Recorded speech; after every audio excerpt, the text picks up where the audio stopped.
ओम नमस्ते जी। आइए आज की चर्चा को प्रारंभ करते हैं। ऋग्वेद के चतुर्थ मंडल का 31वें सूक्त का 10वां मंत्र।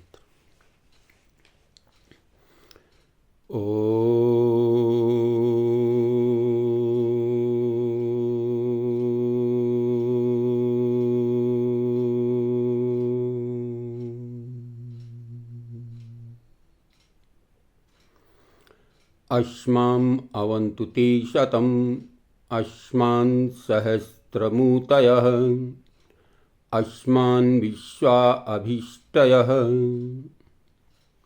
हे इंद्र, ते आपको आपकी शतम ऊतयः सैकड़ों रक्षाएं, अस्मान हमारी, अवंतु रक्षा करें, और सहस्त्रम हजारों ऊतयः रक्षाएं, अस्मान अवंतु हमारी रक्षा करें, विश्वः सब, अभीष्टय वांछित पदार्थ, अस्मान अवंतु हमारी रक्षा करें। तो देखिए कितनी सुंदर चर्चा इस वेद मंत्र के अंदर दी गई है, बताई गई है। हे दयामय परमात्मन, आपकी सैकड़ों और हजारों रक्षाएं हमारी रक्षा करें। आपकी जो है सैकड़ों प्रकार से और हजारों प्रकार से जो हमारी सेवाएं रक्षा करें। भगवान, आपके दिए हुए अनेक मनोवांछित पदार्थ हमारी रक्षा करें। कितनी सुंदर बात कही कि आपके अनेकों उत्तम पदार्थ हमारे को जो है दे रखे हैं, इनसे हमारी रक्षा हो, हम सुरक्षित रह सकें, ऐसी कृपा कीजिए प्रभु। ऐसा न हो कि हम अनेक पदार्थों को प्राप्त होकर, अनेक पदार्थों को प्राप्त करके आपसे विमुख हुए, आपसे विमुख हो जाएं, उन पदार्थों से अनेक उपद्रव करके पाप के भागी बन जाएं, और उन पदार्थों से अनेक उपद्रव करके पाप के भागी बन जाएं। देखो कितनी बढ़िया बात यहाँ पर कही गई है कि आपने जितने भी पदार्थ हमें दिए हैं उनका हम ठीक ठीक उपयोग करें, सदुपयोग करें।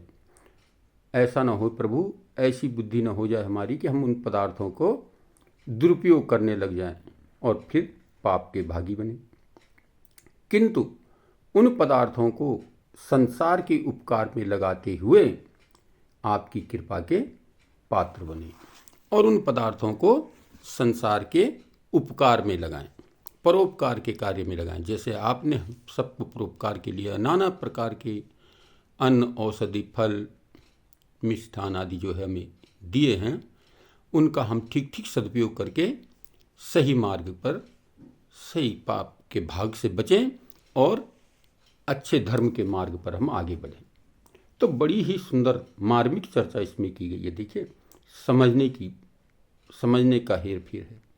कहा परमात्मा ने अनेक पदार्थ दिए हैं और उनसे हमारी रक्षा भी कर रहा है, रक्षा करता है। लेकिन हे प्रभु, आप ऐसी कृपा कीजिए हम पर कि हम उन पदार्थों से विमुख न हों और उनका दुरुपयोग न करें। जैसे दुरुपयोग कैसे होता है, देखिए अनेक प्रकार के फल परमपिता परमात्मा ने हमें प्रदान किए हैं। सदुपयोग है उनका ताज़ा सेवन करें, ठीक ठीक प्रकार से सेवन करें, उनका ठीक प्रकार से भक्षण करें। और दुरुपयोग क्या हो गया कि उन्हीं फल पदार्थों को सड़ा करके, गला करके, उनको दूषित करके और फिर शराब बनाई जा रही है, और उस शराब को परोस करके समाज को, राष्ट्र को जो है दूषित किया जा रहा है। तो यहाँ पर यही प्रार्थना की गई कि प्रभु, हम उन पदार्थों का ठीक प्रकार से सेवन करें और उनको संसार के उपकार में लगाएं। तो हमारा जीवन सफल और श्रेष्ठ होता है। और यदि हम उनका दुरुपयोग करते हैं, गलत मार्ग पर लगाते हैं, तो फिर हम पाप के भागी बनते हैं और उसका दंड भी फिर हमें स्वयं ही भोगना पड़ेगा। जो वेद का उपदेश है, अवश्यमेव भोक्तव्यम कृतम कर्म शुभाशुभम, तब चाहे अच्छा करो चाहे बुरा करो, भोगना आपको ही है। तो इसलिए इस भोगवाद को समझ करके, इस विचारधारा को जान करके हम अपने जीवन को अच्छे मार्ग पर लगाने का प्रयत्न करें, सुमार्ग पर लगाने का प्रयत्न करें। परमात्मा ने अनेक प्रकार के द्रव्य हमें दिए हैं और उनका ठीक ठीक प्रकार से उपयोग लेने के लिए हमें बुद्धि परमात्मा ने विशेष प्रकार से दे रखी है, जो निर्णय कर सके कि ठीक क्या है और गलत क्या है।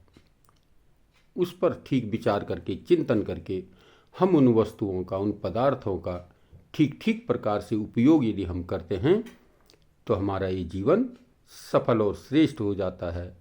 तो इस मंत्र में यही चर्चा की गई कि हम किसी भी उत्तम पदार्थ का दुरुपयोग न करें, दुरुपयोग करके हम पाप के भागी न बने। तो हम इन पदार्थों का उचित सेवन करते हुए, उचित मार्ग पर का अनुसरण करते हुए हम अपने जीवन को सफल और श्रेष्ठ बनाने का प्रयत्न करें।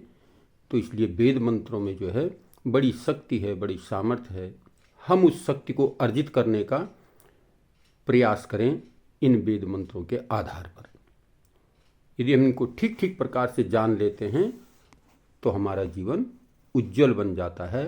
तो आइए उज्जवल भविष्य की कामना आप सबकी करते हुए हम इन वेद मंत्रों के आधार पर, आप भी इस वेद मंत्र के आधार पर अपने जीवन को उन्नतमय बनाने का प्रयत्न करें, सदुपयोग करें, अच्छे पदार्थों का स्वयं उपयोग करें और दूसरे को उपयोग कराएं, तो जीवन सफल और सार्थक हो जाएगा। तो आइए आज की चर्चा को यहीं पर विरमित करते हैं। ओम शांति।